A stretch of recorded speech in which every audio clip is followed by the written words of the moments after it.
Assalamu alaikum friends, welcome to my channel. As you all know, it is my first video and in which I'll tell you what is the scope of pharmacy and what is pharmacy, PharmD, Doctor of Pharmacy.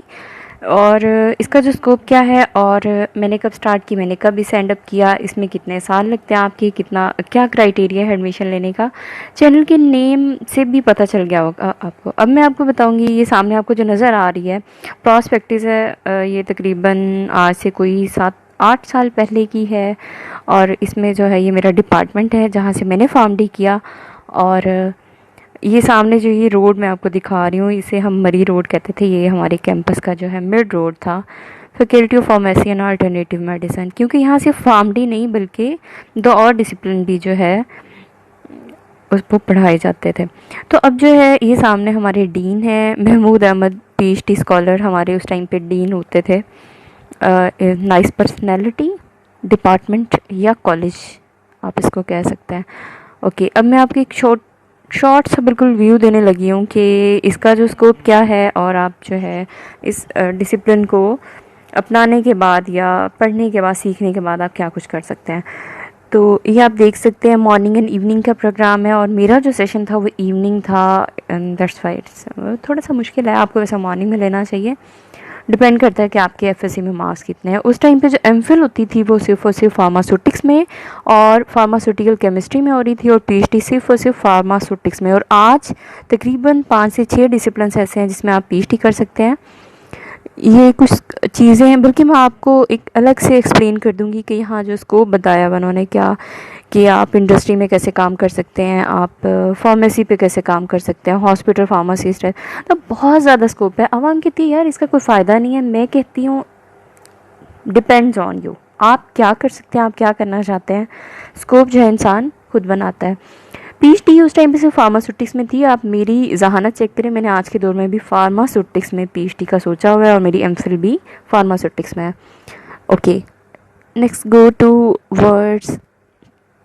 ये थोड़ा सा brief कर रही हूँ मैं। Physicians, ये actually जो है ये हेल्थ केयर प्रोफेशनल है और health care professional, physicians, nurses और जितना भी मेडिकल स्टाफ है, पैरामेडिक्स है, उन सब के साथ मिलके काम करते हैं।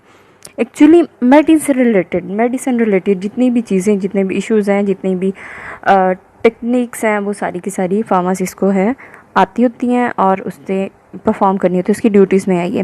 मॉर्निंग और इवनिंग का प्रोग्राम है और फीस भी आप देख सकते हैं इस पर।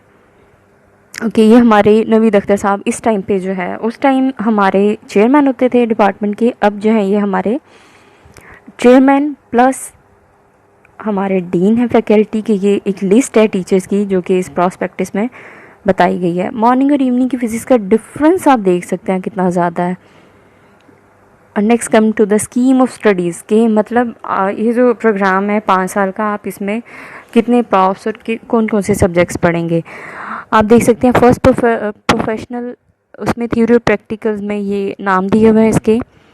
आप इसमें फिजिकल फार्मेसी पढ़ेंगे, इसके अलावा एनाटमी होगी आपकी, ऑर्गेनिक केमिस्ट्री होगी, बायोकेमिस्ट्री होगी, फिजियोलॉजी और इनके प्रैक्टिकल्स भी साथ हैं। Then comes the second professional, इसमें आप देख सकते हैं फार्माकोलॉजी है, मेन ब्रांच है pharmacognosy. Then Pakistan studies, major जो कंपलसरी सब्जेक्ट्स हैं वो भी होंगे और इसमें इंग्लिश भी है, साथ में इनके प्रैक्टिकल्स हैं। Then comes the third professional, इसमें आप देख सकते हैं पैथोलॉजी है और उसके बाद जो है फार्माकोलॉजी 2 होगी इसमें और फार्माकोग्नोजी 2 और इसमें प्रैक्टिकल्स हैं इन सब के, ये आप देख सकते हैं। यहाँ पर जो केमिस्ट्री है फार्मास्यूटिकल केमिस्ट्री, उसको इंस्ट्रूमेंटेशन का नाम दिया गया।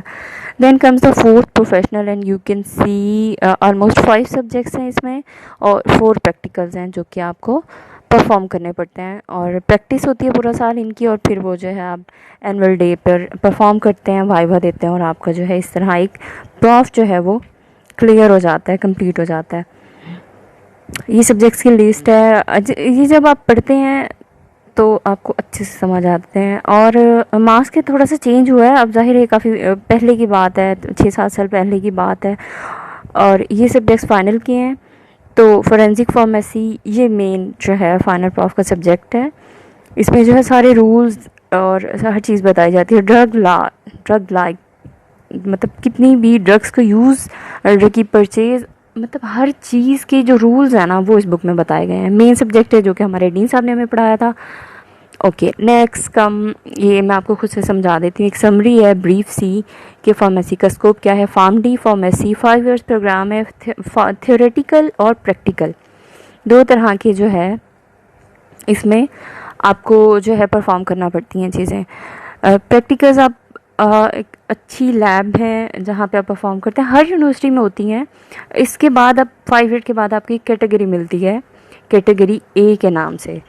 वैसे तो कैटेगरी बी और इसके अलावा और भी बहुत सारी जो है डिप्लोमास कराए जाते हैं, लेकिन जो एक कहते हैं ना जो प्रोफेशनल चीज़ होती है, एक पूरे हक के साथ और पूरे रूल्स एंड रेगुलेशंस, जो आप सब कुछ कर सकते हैं, इसके बाद आप जो है शेड्यूल ड्रग और हर तरह की जो मेडिसिन हैं उनको रेगुलेट कर सकते हैं। ये फार्मेसी काउंसिल से मिलती है आपको कैटेगरी ये। 5 साल के बाद आप रजिस्टर्ड फार्मासिस्ट हो जाते हैं, जैसा कि आपको नाम दिया जाता है आरपीएच का।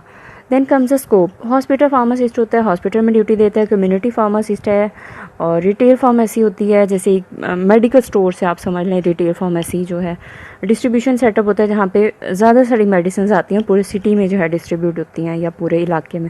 चेन फार्मेसी आ जाती है, जैसे कि आप फर्स्ट इनका नाम सुना होगा आपने बहुत ज़्यादा, तो डिफरेंट सिटीज़ में इसकी ब्रांचेस हो सकती हैं, वो एक चेन हो जाती है। इंडस्ट्री में इंडस्ट्रियलिस्ट, वो ड्रग की जितनी भी मेडिसिन की इंडस्ट्रीज़ होती हैं वहाँ पे फार्मासिस्ट की जॉब्स हैं।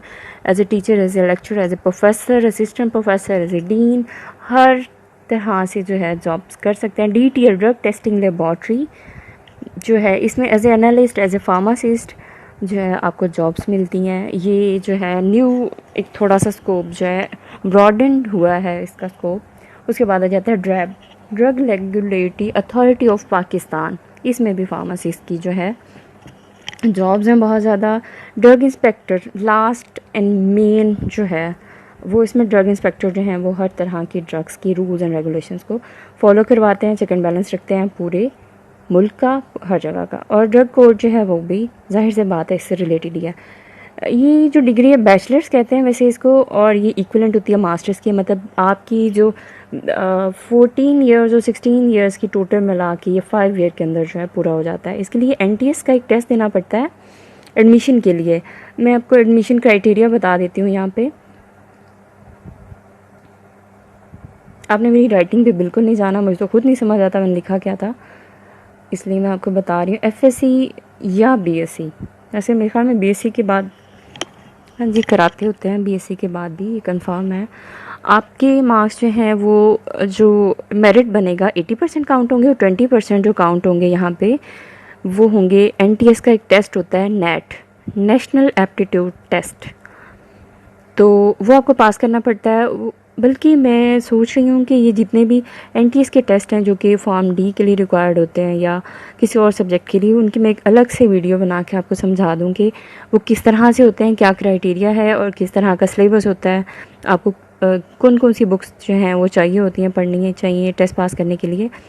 तो इन सारे टेस्ट की मैं एक अलग से वीडियो बना दूँगी ताकि आप सबको ईजी हो जाए समझना। अब जब आप बैचलर्स कर लेते हैं, MPhil आ जाता है, उसके लिए जो टेस्ट चाहिए that is called GAT general, ये भी NTS कंडक्ट कराता है। और GAT जो है वो उसमें 50% मार्क्स लेना बहुत ज़रूरी है। इसी तरह नेट में भी 50% सब्जेक्ट्स हैं। ये लिस्ट आप देख सकते हैं, 5 सब्जेक्ट्स ऑलमोस्ट इस टाइम पे पाकिस्तान में है जिनमें जो है MPhil कराई जा रही है फार्मेसी में, और ऑलमोस्ट इन्हीं सब सब्जेक्ट्स में PhD भी पूरे पाकिस्तान में जो है इस टाइम पे अवेलेबल है। As you all know, philosophy, doctor of philosophy, GAT subject, इसके लिए PhD के लिए GAT सब्जेक्ट देना ज़रूरी है। दैट इज़ मतलब ग्रेजुएट असेसमेंट टेस्ट। आपने जो ग्रेजुएशन में पढ़ा, आपने जो MPhil में पढ़ा, उन सब का एक निचोड़ है जिसका जो टेस्ट है NTS कंडक्ट कराती है। उसमें ऑलमोस्ट 60% मार्क्स लेना ज़रूरी है, इसके बगैर आपका एडमिशन नहीं हो सकता, या फिर डिपेंड करता है कि डिपार्टमेंट अपना टेस्ट ले ले। तो form D doctor of pharmacy, आप इस डिग्री को करने के बाद आप डॉक्टर बन जाते हैं। ज़रूरी नहीं है आप खुद को डॉक्टर कहें, आप फार्मासिस्ट हैं। You are the chief of drug, you can control the drugs and you know all the techniques, all the art to design the medicines to their use and their regulation, हर तरह की जो भी चीज़ें हैं वो pharmacist जो है वो कंट्रोल करते हैं. अ हेल्थ प्रोफेशनल, डॉक्टर्स जिन्हें हम फिजिशियंस कहते हैं, कोई भी सर्जन हो सकता है, फिजिशियन हो सकता है, नर्सिस होती हैं, पैरामेडिक्स होता है, इन सबके साथ मिलकर फार्मासिस्ट काम करते हैं. This was all about today. What is the scope of pharmacy, what is PharmD. In next video I will teach you one by one the topics and जितने भी मेन सब्जेक्ट्स हैं इन सबको जो है मैं आपको ऐसे ऐसे से पढ़ाऊँगी. देखते रहिए मेरा चैनल बहुत ही इजी वे में, बहुत ही आसान से नोट्स के साथ. अल्लाह हाफिज़, बाय बाय.